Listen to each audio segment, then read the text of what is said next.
হাসলেও মরে যাবেন, কাঁদলেও মরে যাবেন, সুখে থাকলেও মরে যাবেন, দুঃখে থাকলেও মরে যাবেন।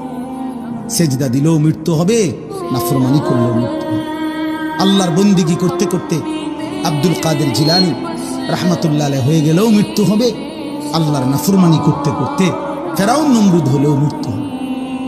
সুখের রাতও ভোর হয়, দুঃখের রাতও ভোর হয়, বাসর রাতও ভোর হয়, ফাঁসির রাতও ভোর হয়, মদের রাতও ভোর হয়, তাহাজ্জুদের রাতও ভোর হয়। ভোর হয়, কোনো রাতই বাকি থাকে না। অতএব আমরা মরেই যাব ভাইয়া, আমরা চলেই যাব। আর আল্লাহ এটাই বলছেন। এইবার শুনেন, আমার কথা শেষ। আল্লাহ তাআলা বলেন, ওয়াজাআত সাকরাতুল মাউত বিল হক যালিকা মা কুনতা মিনহু তাহিদ। আল্লাহ বলছে, বান্দা শুনো, অচিরেই সত্য সত্যই একদিন মৃত্যুর যন্ত্রণা আসবেই আসবে, তোমাকে মৃত্যুবরণ করতেই হবে। যালিকা মা কুনতা মিনহু তাহিদ, এই মৃত্যুই সেই মৃত্যু যা থেকে তুমি বারবার পলায়ন করেছিলে।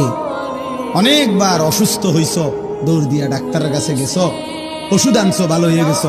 অনেকবার ছোটখাটো অ্যাক্সিডেন্ট হইছ, সেলাই করছো, ব্যান্ডেজ করছো, ওষুধ খাইছো, ভালো হয়ে গেছ। মানে তুমি কোনোবারই মরতে চাও নাই, প্রতিবারই সুস্থ হয়ে গেছ।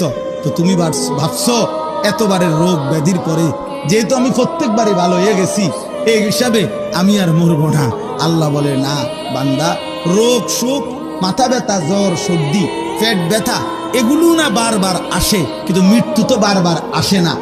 মৃত্যু কেবল একবারই আসে, সে আসলে আর ফিরে যায় না।